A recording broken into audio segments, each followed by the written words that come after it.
So I'm going to talk very briefly about the project THOR. And the aim of THOR is really about finding new drug targets to treat dangerous atherosclerosis, such as those lesions shown here in this slide. Many of you will know that atherosclerosis develops throughout life, and suddenly it can cause thrombosis leading to heart infarction and ischemic stroke. You'll also know that current therapies are mainly LDL cholesterol and blood pressure lowering, and this retards the development of atherosclerosis. But in many patients, this is not sufficient. And there's therefore a continuous high need to develop new therapies that can target the disease mechanisms within the arterial wall for more efficacy. Research over the last decade or so, including by our research group, have shown that local smooth muscle cells produce the majority of the cells in the atherosclerotic lesion. Smooth muscle cells are really interesting cell types, I think. They are highly plastic, and during disease processes, they can lose their normal contractile phenotype and modulate to alternative mesenchymal phenotypes. So in atherosclerosis, these modulated smooth muscle cells, they proliferate a lot, and they turn into lipid-filled foam cells, fibroblasts, and osteochondrogenic cells. And these cells are really the cells that build the atherosclerotic lesion. So there are already many clues, for instance, in human genetics, that these cells are crucial for disease development. But as of yet, there are no drugs developed to target them. And that's the idea behind THOR. So in THOR, we try to follow a path going from human genetics over functional testing in smooth muscle cells in vitro to an integrated bioinformatics analysis to further characterization in human tissues and scans. And the aim is really to map potential drug targets in smooth muscle cells that can then be used to develop future anti-atherosclerotic therapy. For this to be achievable on the academic side, we collaborate two research groups. One led by Mette Nygaard, which is a research group really devoted to studying human genetics, and they have a lot of expertise in this. Our research group in atherosclerosis, led by, in this project, by Julian Albarrán Juarez and myself, we have experience in atherosclerosis mechanisms and also in smooth muscle cell in vitro studies. And then we work with a group of scientists in the vascular biology section of Novo Nordisk, and they also have broad expertise in atherosclerosis, smooth muscle cell function, and bioinformatics. And combined these two teams, we have knowledge in genetics, atherosclerosis, bioinformatics, smooth muscle cell experiments, molecular pathways, and drug development. And each of these competencies are present to some extent in both the academic and the company side of THOR. And I think that has been a great thing for us, that we understand each other well because we have overlapping competences, and this really fosters collaboration and the generation of new ideas. So briefly, where are we at now? We have searched several human genetics databases for genes potentially linked to the development of atherosclerotic cardiovascular disease. We've looked at those genes that are not explained by LDL cholesterol.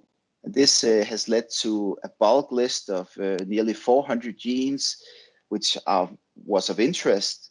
And then we have filtered these genes based on public single-cell RNA expression data sets from human plaque that we have access to. And this was to find the genes that are predominantly expressed in smooth muscle cells and these different types of smooth muscle cell derived cells in the plaque.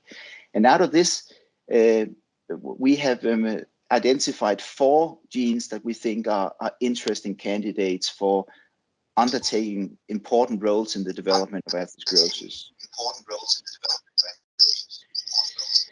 So, and to understand the function of these, we have analyzed the function in vitro studies. So first, we have steered smooth muscle cells towards 3 atherosclerosis relevant phenotypes: proliferative smooth muscle cells, contractile smooth muscle cells that we try to keep more contractile by mechanical stretch, and smooth muscle cell foam cells that we create by cholesterol overloading.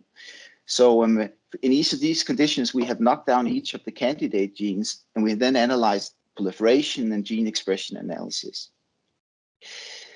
And what we have so far is that we found that most of the knockdowns are efficient, which is, of course, a good thing technically, but also interestingly that a very large fraction of knocking down these genes affects smooth muscle cell proliferation, indicating that regulation of smooth muscle cell proliferative rate could really be a main mechanism determining the genetic predisposition to develop atherosclerosis. We've also looked at some marker genes, for instance, myocardin, which is a marker for the contractile smooth muscle cells, and IL-6, which is a marker for inflammatory activation of smooth muscle cells. And here we also see that several of these candidate genes carry out potentially interesting functions, shifting the phenotype of smooth muscle cells from the contractile to the inflammatory or vice versa. At the moment, we're now analyzing more than 300 RNA-seqs that we got out of these experiments to try and see if we could get an integrated overview of which gene regulatory programs are controlled by the candidate genes. And hopefully by this approach, we'll identify some of the molecular pathways that are important and then could be targeted for drug therapy. So once done, this complete map will be made public, and we think it can guide future endeavors to develop drugs targeting some of these targets. So this is what I wanted to say about the update of THOR, where we are at, but I also wanted to just at the end share some thoughts about the overall platform that we're working in the ODIN platform. I'm really enthusiastic about this way of working together with companies. I've worked in closed industry collaborations before, but it has also been good, but has never been as fruitful for us as this project, the THOR project. I'm sure that this has to do with the quality of our collaboration partners, which I'm grateful to work with, but I also think that is really facilitated by the framework of ODIN. For instance, we have no non-disclosure agreements, meaning that we do not need to make a closed sphere around this work and the rest of the work we're doing, including work that we might do with other partners. I think that's very important. The fact that the company partner is not paying for any of the work, it gives a very balanced collaboration where each partner has final say over the work conducted in their part. I think that really fosters quality. In THOR, we have a strong mutual interest in understanding smooth muscle cell function in atherosclerosis, and also use that for drug development. There's also a significant difference in goals. Our partners at Novo are really focused on the best targets that can be developed within a reasonable time frame. We ourselves are maybe a little bit more patient. We're also interested in the function of some of the genes that are not immediately druggable. As academics, we think in papers. Our company partner thinks mostly in applications. And I think it's really a fruitful mix. I also just wanted to mention that what really works well in our collaboration, I think, is the fact that we have some shared competencies. It makes it very easy to work together and discuss work going on both at our side, but also at the company side. So with that, I'd like to end.